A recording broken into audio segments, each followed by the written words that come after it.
Welcome everybody. Thank you for your patience today, waiting for the little extra time practicing. I think it'll be well worth it. The kids tonight, the Readers Theater, are performing The Mitten. This was adapted from an old folk tale by Jan Brett. And the version we're using actually has dialogue that was written for this, for Readers Theater by our own teen zine group here at the Huntley Library. They're a group of teenagers that write poetry and articles and things and produce their own magazines. So this was written for our Readers Theater by the teen zine. And we're all set. Are we all set? Yeah. Yeah? Okay. Let me see. Go ahead. Okay. Once there was a boy named Nicky who wanted his new mittens made from wool as white as snow. At first, his grandmother, Baba, did not want to knit white mittens. If you drop one in the snow, you'll never find it. But Baba, I really want snow white mittens. Okay, Nicky, I will make the mittens. When the mittens were done, Baba gave them to Nicky, who immediately put them on. Go play outside, but remember, when you come home, first I will look to see if you are safe and sound. But then I will look to see if you still have your snow white mittens. So off Nicky went, and it wasn't long until one of his new mittens dropped in the snow and was left behind. A mole, tired from tunneling along, discovered the mitten and burrowed inside. Oh, how cozy and warm this mitten is. It's just the right size for me. Not long after the mole had made itself comfortable in the mitten, a snowshoe rabbit came hopping by. It stopped for a moment to admire its winter coat. It was then the rabbit saw the mitten and wriggled into it. Feet first. Hey, there isn't room. Sure there is. Move over.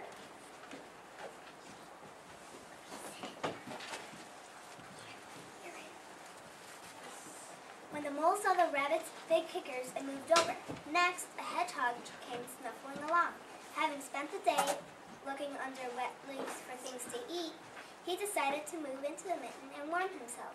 Oh, what a wonderful mitten. Move over. I'm coming in. The mole and the rabbit were bumped and jostled as the hedgehog wriggled into its mitten to join them. But not being ones to argue with someone covered in prickles, they made room, and as soon as the hedgehog disappeared into the mitten, a big owl, attracted by the commotion, swooped down. What's going on in there? I'm coming in. Oh no, there's no room.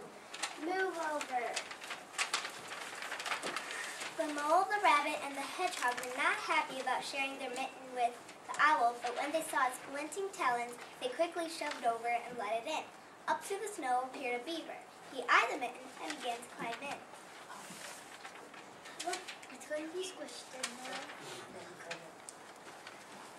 Hello in there. Looks cozy. Mind if I join you? Yes, we do mind.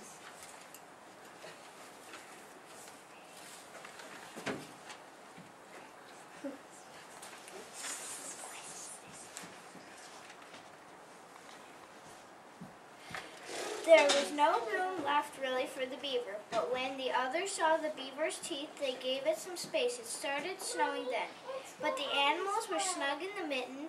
A raft of warm steam rose in the air as the fox trotted and stopped by to investigate. Hello.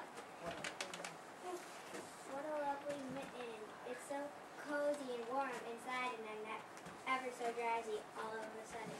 Oh, no, it's not nice, really. The fox poked his muzzle in anyway, and when the mole, rabbit, hedgehog, owl, and beaver saw its shiny teeth, they gave the fox lots of room. And that's when a great bear lumbered by. It spied the mitten in the snow, all pumped up from the animals inside of it, and the bear began to try to nose its way in. Such a nice warm mitten and so many nice warm animals inside of it. I'd be ever so glad if I could join you. No! Move over, I'm coming in. The animals really were packed in as tightly as can be, but who would argue with a bear? The mitten swelled and stretched as it pulled and bulged to many times its original size, but Baba's good knitting held fast. And then along came a meadow mouse no bigger than an acorn. Hello, I see there's just the tiniest space left in there for me. Perfect for me.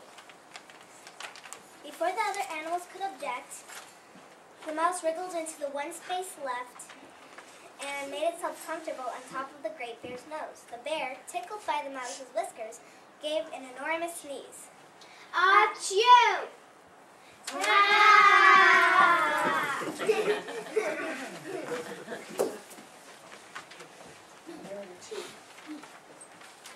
The force of the sneeze shot the mitten up into the sky and scattered the animals in all different directions. Nicky, on his way home, saw a white shape in the distance. It was the lost mitten, silhouetted against the blue sky.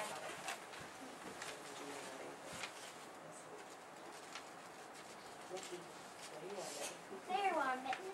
As he ran to catch his snow white mitten, he saw Baba's face in the window. First, she looked to see if he was safe and sound, and then she saw that he still had his new mittens.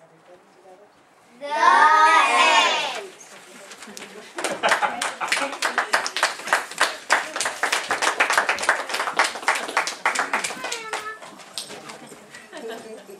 Okay.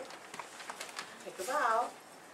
Good job. Give them a hand, everybody. You guys did a really nice job. That was our original production of The Mitten. Thanks, everybody. Did an awesome job.